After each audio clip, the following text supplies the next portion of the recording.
Buenos Aires también hace 20 años que tiene un código procesal penal, un gran código, que tuvo algunas reformas y que se ha ido corrigiendo en algunos aspectos. La mayoría de esas reformas parciales, siempre en degradación de los derechos del imputado. Pero es un gran código porque fue uno de los primeros códigos que en la Argentina receptó el sistema acusatorio y de hecho fue modelo para una infinidad de códigos que después se dieron en la región y receptaron este sistema de enjuiciamiento, en esto que nosotros permanentemente enseñamos, en la necesidad de distinguir las funciones de investigar, acusar y juzgar. Y también este código hace poco tiempo, hace unos 3 años, un poco más, receptó el sistema de juicio por jurados, que ya lleva más de 200 casos que se han enjuiciado con esa participación popular. Hay un proyecto de reforma que ha mandado el Poder Ejecutivo Provincial y que desde el INESIP, que tiene bastante que decir y todos sabemos la gran incidencia que ha tenido en todas las reformas procesales de Latinoamérica, lo tacharon de una falsa a esa reforma. Mi amiga Ana Clara Manacero me robó algunas preguntas que pretendía hacer, pero que creo que es necesario cuando hablamos del proceso de reforma no las hagamos necesariamente, porque es el punto de partida. ¿Por qué se reforma? ¿Para qué se reforma? Y fundamentalmente, ¿cuáles son las consecuencias que puede traer esa reforma en la realidad? También podríamos agregar a estas preguntas quiénes hacen la reforma. Todos sabemos que el proceso penal tiene una razón de ser, y esto es garantizar a la persona que está sometida a ese proceso juicio justo. Y que el paradigma acusatorio es el único que nos puede dar esa garantía.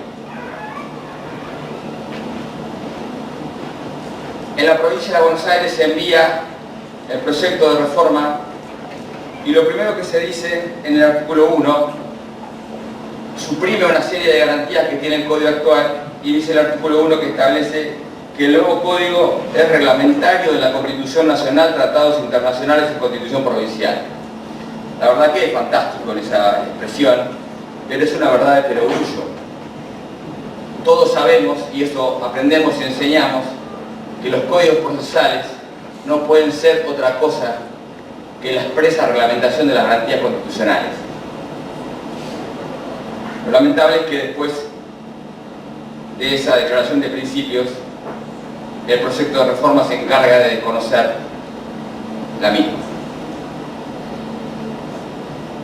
Se presentó este proyecto con dos grandes paradigmas: la oralidad y la participación de la víctima. Se dijo que la víctima debía ser la vedette del proceso penal. Ya eso hace un poquito de ruido. Primero porque lo que explicamos antes, para qué es el proceso penal.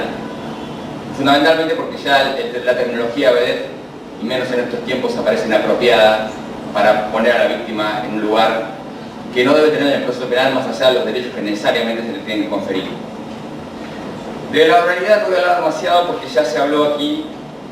Simplemente decir que lo que se intenta es imponer más la oralidad en la etapa preparatoria, que ahora se distingue en dos etapas, una preliminar y una etapa preparatoria propiamente dicha. Pero lo cierto es que en esto ya se ha señalado cuáles son las consecuencias de implementar la oralidad por unas cuestiones físicas, materiales, de imposibilidad de hacer infinidad de audiencias que los jueces no pueden implementar con el tiempo que se dispone. Sí rescato, a pesar de que algunos por ahí no están totalmente de acuerdo, que el juicio oral de la Constitución tiene que ser de esa forma. Me preocupa mucho el tema de la participación de la víctima y este ha sido el caballito de batalla con el que se presenta este código.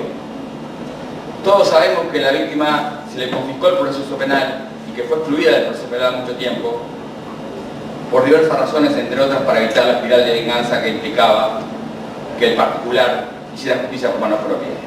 Y es cierto que la víctima fue convidada de piedra durante mucho tiempo en el proceso penal. Y que era necesario que volviera a estar la víctima del proceso penal.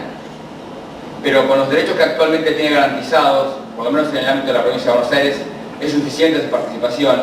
Y si quiere ser parte y tener una activa intervención, tiene la facultad de hacerlo con particular damnificado o querellante. La reaparición de la víctima del proceso penal, que lejos de lo que muchos pueden creer, es el garantismo y es las corrientes más garantistas también en la materia penal, son las que propician la aparición de la víctima. Pero no como se lo quiere hacer presentar en la provincia de Buenos Aires para la venganza, porque darle participación a la víctima en la audiencia de la libertad del imputado y en otras intervenciones que además de notificarla permanentemente a la víctima, con los cuales los fiscales no solamente tendrían que ocuparse de dar en el futuro, en mandar notificaciones a la víctima para todo lo que van a hacer hasta para ir al baño. Entonces, claramente, lo que se está imponiendo como un modelo para que aparezca la víctima del proceso penal está totalmente equivocado. La idea de que la víctima vuelva al proceso penal, que se ha propiciado de la victimología que se ha desarrollado en España, en Bélgica y en otros lugares, no es para venganza, sino para facilitar y propiciar la reparación del daño y facilitar soluciones alternativas al conflicto penal.